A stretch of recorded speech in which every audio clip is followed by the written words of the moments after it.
Next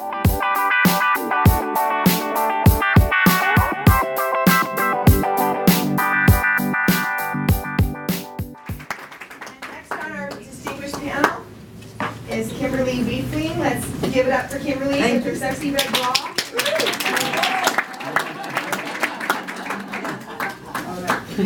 So Vision 2050, Jim mentioned it. 9 billion people in the year 2050 requiring 2.3 Earths worth of resources. When I read that, I thought, oh my God, I'm feeling afraid. I feel afraid. That's why I carry the chicken. No, that's not really the only reason I carry the chicken. But let me just spend a few minutes giving you some ideas of what you can do to make a difference. I'm the daughter of a welder. I'm the only person in my family to go to college, including my brother's kids. And there's no reason why I should be able to make a difference in the world, but I'm going to still work on it. When I turned 50, 5 years ago, I realized I wasn't going to finish fixing all the problems in the world before I died, so I'm glad you're all helping. And one of my things I'm not waiting for is not waiting for the government to solve the problems. And I truly believe, I strongly believe, that changes are going to come through businesses, and in particular through global businesses. I go to Japan and other places in the world every month for the last 7 years for 1, 2, 3 weeks or more, working with global businesses. And what is the job of a global business? It's to solve global problems profitably and thus sustainably, because if it's not profitable, we can't do it again next year. And those are the kind of businesses I work with and I want to work with. Unfortunately, corporations, who's worked in a corporation of any size, they are designed to be dysfunctional. And that is no big news to any of you, right? 90% of managers waste their time distracting themselves. Doing what most of the day? Email, that's right. E stands for evil, or escape real, meaningful work or communication. 70% of US workers disengaged or not engaged, 90% worldwide.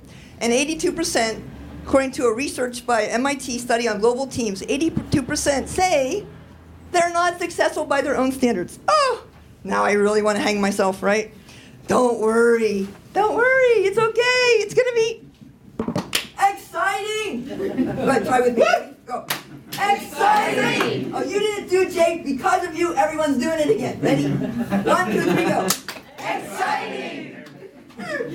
Now I can continue. Okay, so what do we need? Leadership. Oh my gosh, what is it? What is it? It's not management. Have you ever heard of great quotes of inspiring great managers? No, never. Leadership is different from management. That's a longer conversation, but you know it's different. And what is leadership? It's acting like a leader, communicating like a leader, and talking like a leader. Don't listen to anything I say. Don't believe anything I say just because I'm enthusiastic, because I'm always enthusiastic.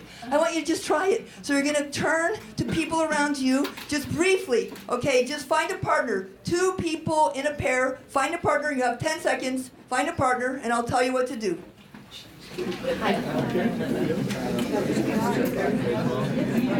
Okay, everyone have a partner? Okay, in each pair, one person is A, one person is B. If you're A, raise your hand. Okay, B's go first.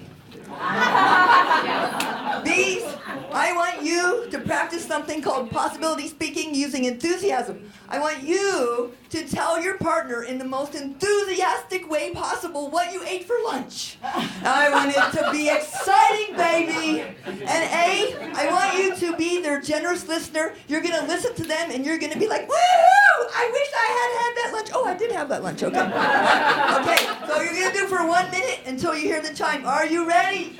Yeah. Go. Yeah. Do it. So good. Oh my God.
person's turn. Even more exciting description of lunch. A person, go.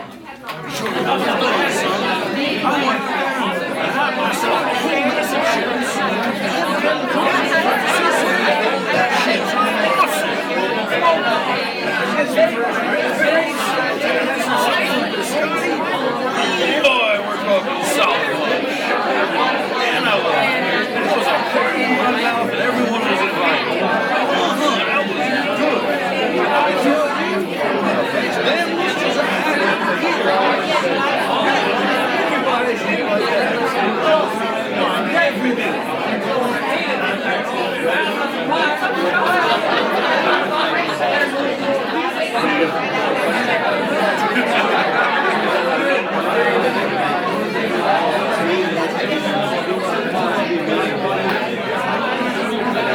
Sound like you're talking about a dare now.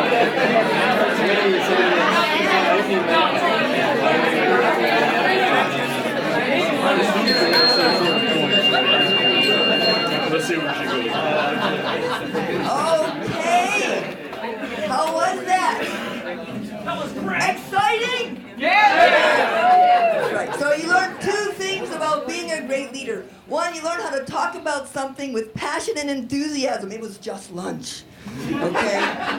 But maybe there's something you care about more than lunch and you can speak about it with that kind of passion and enthusiasm. And the other thing is you learned how to listen to somebody generously, as if what they're saying had gold in it and it was your job to mine it.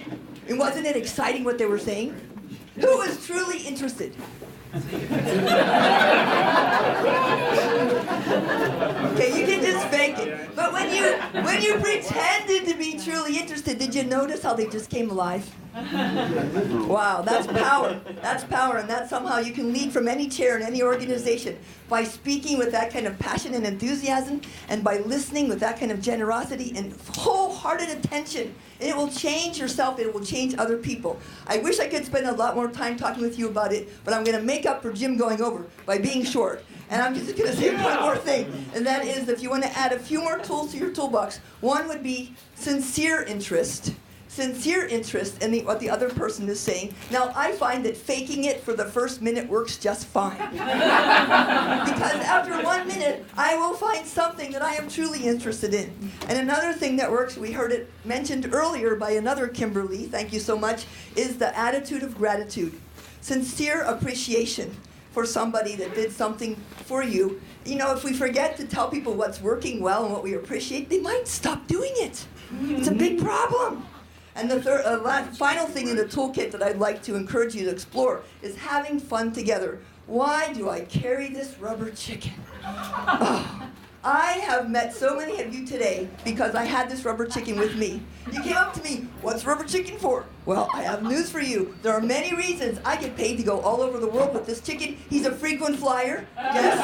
In some countries, he's a frequent fryer. You get it?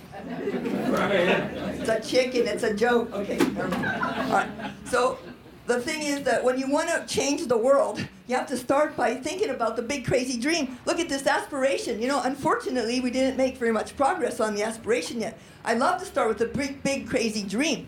You know, what is your big crazy dream if anything were possible? If you had a magic wand, and I've asked a few of you today, if you had a magic wand, 3 magic wishes, and you could instantly change anything, what would you change? Most people start telling me what they don't want, or most people can't even answer the question. So be ready to answer the question, what's your big crazy dream for the future? Because somebody might listen to you and say, sure, why not? Woohoo! Exciting, baby! And why else do I carry this chicken? One more thing, here's a test, and those of you who know the answer, please be quiet. Why did this chicken fall? What caused it to fall? Gravity. Oh, helpless victims. It wasn't my fault. I let go, right. So sure, there's gravity, there's always things outside of our control, but I'm not going to stand here and pretend that's going to stop me from making a difference. I'm going to hold on to the freaking chicken.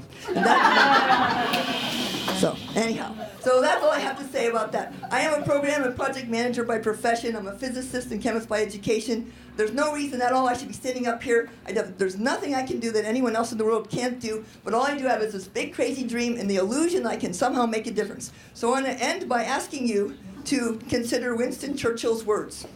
With greatness comes responsibility. And those of you in this room who are great and have access to more power and money than I do, I hope you will do your share to make a big difference in this planet. Find something you care about more than being comfortable. Find something that you're more passionate about than what you ate for lunch. And start talking about it. And work like it matters, because it does. And together, let's each one of us make a meaningful difference on this planet. Thank you.